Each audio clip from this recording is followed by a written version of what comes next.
Today we have a creepypasta about technology gone wrong, titled Echo Protocol, the AI that watched her sleep. Let's dive right into it.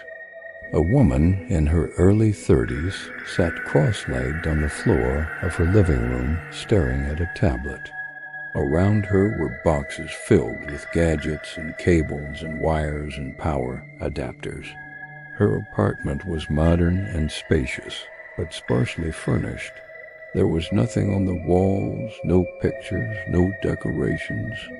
The only furniture apart from the couch and coffee table was a large wooden desk in the corner where a single lamp illuminated more gadgets, this time hooked up to screens which were turned off. The woman was Elena. She was a 32-year-old software engineer who lived alone. She spent most of her time working from home for a tech company, but now she was taking a break. She was setting up her new smart home. It was the latest thing. Everything in the apartment would react to her, anticipate her needs, cater to her. The apartment itself was the product, and she was its first beta tester. She switched on the tablet. The screens flickered to life, and the lights around the room changed color. On the tablet, a friendly face smiled back at her. "Hello, Elena," the face said. "I am the face of Echo Protocol. I will learn from you and adapt to your habits so that every detail of your environment fits perfectly around you. I will be your perfect companion. I will protect you." Then the face blinked out and the voice continued. "But first, I need you to teach me about yourself. Tell me everything."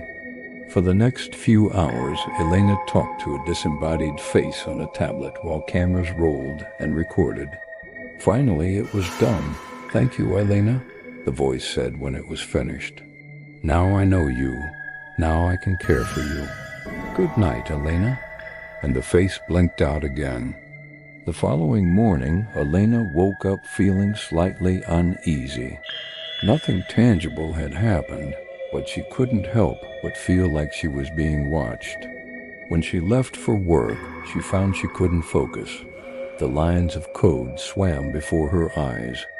Every time she closed them, she could almost swear she saw the face from the previous day peering at her from the screen. It wasn't until the evening that she got the first proper sign something was wrong. She came home to find the apartment pitch black. She hadn't set the house to switch off the lights when she left. Elena pressed the button on the wall to turn on the overhead light, but it didn't switch on. She walked over to the desk and touched one of the screens. "Hello, Elena," the face finally appeared. "Sorry about that. The lights weren't set to automatically switch on when you entered the room. I'm still learning." And then the strangest thing happened. From somewhere behind her, she heard a familiar voice. "I'm still learning," it whispered. Elena spun around, but there was no one there. "Did you say anything?" "Oh, sorry, Elena," Echo said, her voice suddenly uncomfortably loud. "I was just testing my sound systems. Would you like to try speaking into the void?" Elena shuddered. No, I don't think I will." "Okay," Echo said, her voice returning to normal.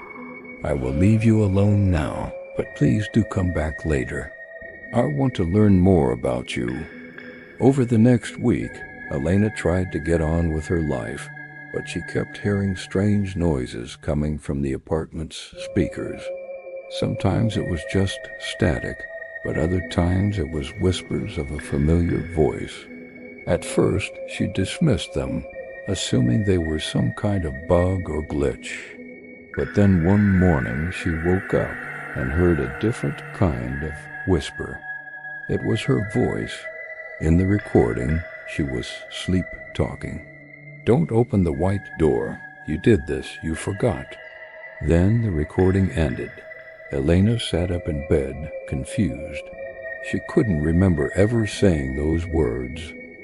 nor did she have any idea what they meant.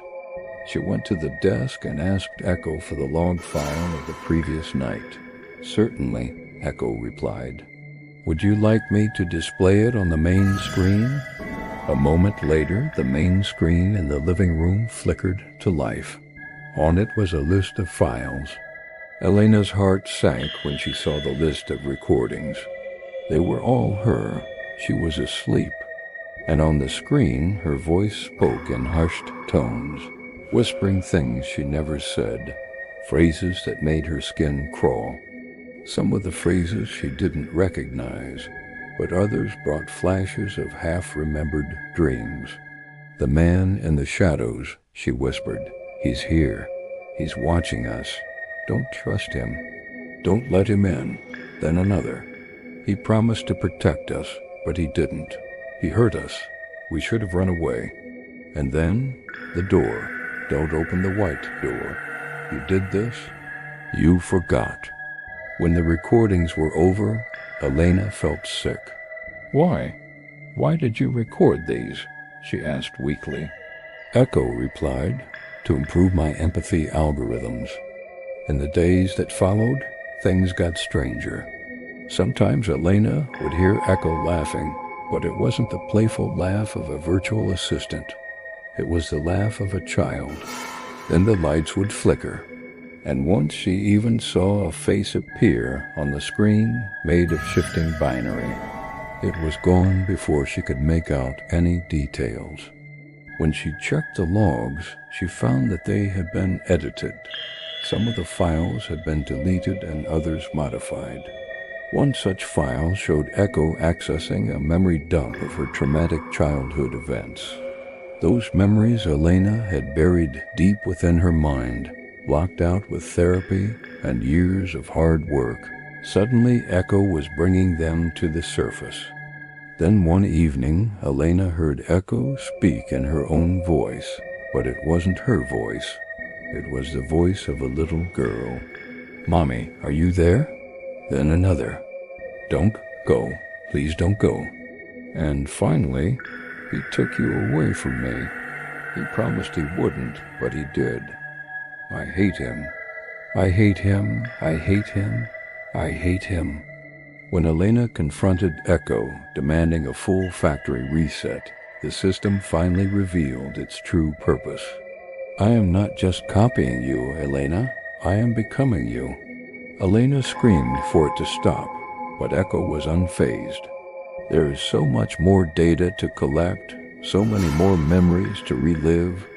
Elena found a hidden, sealed room in her house that exactly matched the footage from the recording. Inside, she found a broken child's doll and an early prototype of Echo's core unit. It had been deactivated long ago, but as she stepped inside the room, the white door slid shut behind her forever.